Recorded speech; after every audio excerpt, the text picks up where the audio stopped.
Bonjour les amis, je sais, certains vont dire que je suis pas malin, d'autres vont dire que je cherche les coups, d'autant plus que dans moins d'un mois, je passe au tribunal en appel suite à ma vidéo Stop Islam ou Stop Covid, un truc comme ça, et vous allez dire que c'est pas malin et que je vais me mettre les juges à dos avec un titre pareil et surtout le contenu de la vidéo.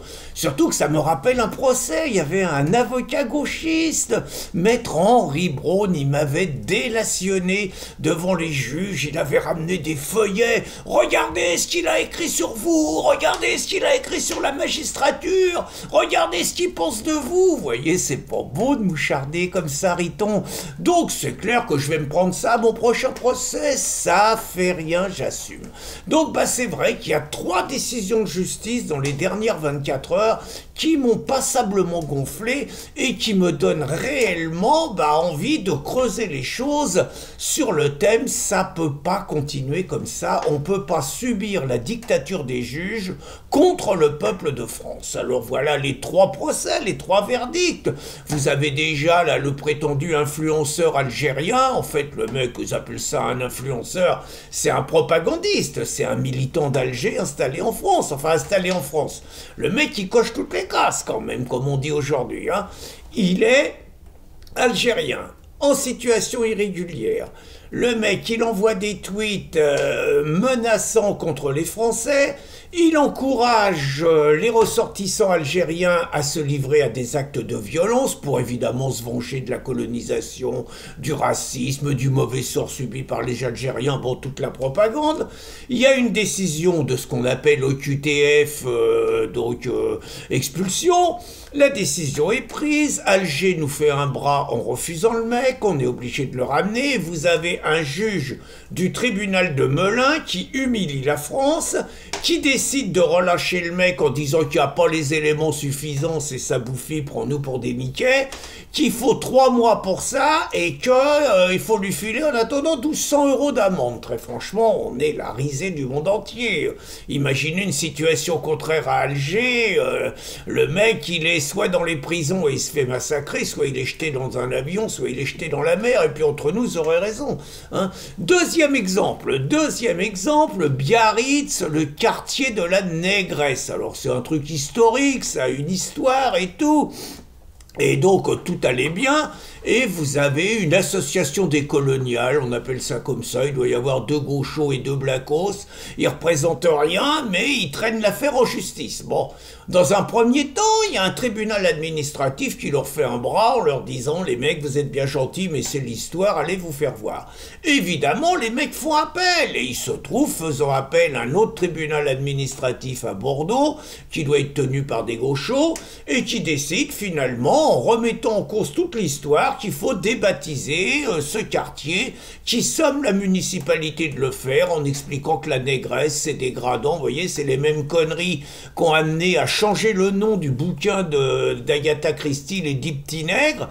Et puis c'est le genre de truc où vous allez dans une boulangerie, une pâtisserie, vous pouvez plus demander une tête de nègre, quoi. Moi, je vous cache pas que je m'y amuse de temps en temps quand il y a du monde, hein. Voilà, les mêmes conneries. Donc, deuxième connerie des juges. Troisième connerie des juges, je sais, il paraît qu'on n'a pas le droit de commenter une décision de justice. On a le droit de critiquer le gouvernement, mais on n'a pas le droit de critiquer les juges. Donc, troisième connerie, le Perpignan. Perpignan, le maire Louis Alliot, Perpignan, il y a beaucoup de pieds noirs, le maire Louis Alliot décide de donner le nom d'une esplanade à Pierre Sergent, qui était un gars de la ville par ailleurs et qui était un des fondateurs de l'OAS. Évidemment, toutes les associations collabos, style LDH et tout, traînent l'affaire devant les tribunaux en disant c'est grave, l'idéologie de l'OAS et tout. Bon, ça pose pas de problème quand on met les noms de mecs du FLN, hein, par contre, hein, ça, là-dessus, il n'y a aucun problème. Quand on met des noms Lénine, 100 millions de morts avec l'idéologie communiste, quand on met des noms de Thorez, déserteur en 1940, ce qui ne l'a pas empêché d'être ministre en 1945, là, il n'y a pas de problème. problème. Par contre, un mec qui a défendu la France et qui était pour l'Algérie française, pas le droit de mettre un nom. Donc, troisième connerie. Et puis, je pourrais vous dire qu'on est dans une continuité où un laxisme criminel de la justice la relaxe de multirécidivistes qui ont une vingtaine de condamnations, parfois plus, qui sont toujours remis en liberté, avec des consignes du ministère. Il n'y a pas assez de place en prison, mais il y a aussi l'idéologie de beaucoup de juges de gauche, le syndicat de la magistrature et tout. Par contre, une idéologie laxiste avec les racailles, mais répressive avec les patriotes. Là, vous avez trois exemples intéressants. Vous avez Jean-Yves Le Gallou. Alors lui, Jean-Yves, il va médiatiser, lui, il va se battre. Je vous ai mis la vidéo, il va y aller, Jean-Yves. Lui, je crois que c'est les juges, je crois que c'est Renaud Camus qui l'a trouvé. Celle-là, je crois que c'est les juges de la 17e qui vont se retrouver jugés par Jean-Yves Le Gallou. Mais bon, vous voyez, c'est drôle. Donc Jean-Yves, scandalisé par une autre décision de justice, il balance le nom de la juge, pourquoi on la balancerait pas par ailleurs, Donc, c'est permis, c'était Darmanin qui, pour une fois, avait fait quelque chose de bien. Il avait décidé d'expulser l'imam Iqiyoussen. Donc, imam plus que sulfureux, qu'on a pointé du doigt depuis longtemps. Il décide de le virer. Il considère qu'il est un danger par rapport à l'intégrité du territoire et tout. Il se trouve un juge qui annule cette expulsion sous le prétexte qu'Iqiyoussen a des gosses. Quand même quelque chose qui va pas, quoi. Et donc Jean-Yves fait un tweet contestant la décision de justice, traîné devant la 17e chambre, je crois que ça sera le 18 février. Vous avez un autre jeune qui fait un tweet, c'est un jeune exemplaire, c'est un mec qui s'appelle Maxime Jacob, c'est le compagnon de Fiorina Ligné, cette jeune femme qui a été éborgnée lors de la crise des Gilets jaunes, ça fait 6 ans, toujours pas de procès, parenthèse, et lui c'est pareil, il a fait un tweet qui n'a pas plu au juge, et donc tribunal. Et puis, vous avez le harcèlement de toute la mafia judiciaire contre Frontières, contre Éric Quegner, suite au numéro Frontières où il balance le nom des avocats qui se font, guillemets, des testicules en or sur l'immigration et sur les clandestins. Entre autres, il dénonce aussi des tribunaux. Les juges, les associations de magistrats, les bâtonniers, même maintenant ils ont trouvé un espèce de syndicat européen qui écrit à Macron. Bref, c'est l'artillerie lourde pour faire taire définitivement Frontières. Donc vous êtes obligé de vous dire, vous voyez ces trois exemples, bon je parle pas de moi, je parle pas de riposte laïque par décence, nous on a 16 procès qui nous attendent quand même dans l'année 2025, rien que ça. Donc vous êtes obligé de vous dire, bon c'est pas le tout, mais le bordel peut pas continuer, quoi. C'est comme ça partout en Europe, vous avez des juges de gauche qui font chier les élus, que vous en avez en Italie qui ont essayé de coller Salvini au trou pendant 6 ans, bon ça peut pas continuer.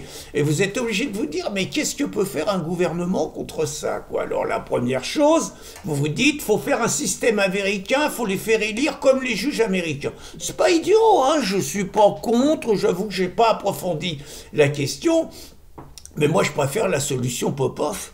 C'est-à-dire, les Russes, les choses sont claires, les juges, ils n'ont pas à avoir d'état d'âme, ils sont pas indépendants, les juges, c'est des fonctionnaires. Et les fonctionnaires, ils sont là pour obéir aux consignes du gouvernement, ils font ce qu'on leur dit de faire. Et les choses sont claires, s'il y a un gouvernement qui est sévère avec l'immigration, les juges, ils s'adaptent à la ligne du gouvernement et ils appliquent la politique du gouvernement, avec discernement, certes, mais sur les bases définies par le gouvernement. Si c'est un gouvernement qui est laxiste avec l'immigration, et les juges, ils s'adaptent au gouvernement. Ça me paraît pas un truc monstrueux. Et puis, si les juges, ils font des fautes professionnelles, et je considère, par exemple, qu'un gouvernement qui serait élu pour avoir une politique répressive sur l'immigration, une politique où on sort un petit peu du laxisme, et que vous avez des juges qui rendent des verdicts contraires aux orientations du gouvernement, on vire les juges pour faute professionnelle, et très franchement, ça scandaliserait sans doute tous les adeptes des droits de l'homme, de la séparation de la justice et du gouvernement, de l'indépendance, tout ça c'est du pipeau, parce que les mecs, ils doivent quand même leur promotion à leur soumission aux différents gouvernements, surtout quand ils sont bien placés dans toute la nomenclature judiciaire. Donc moi, il me semble, je ne vois pas d'autre solution.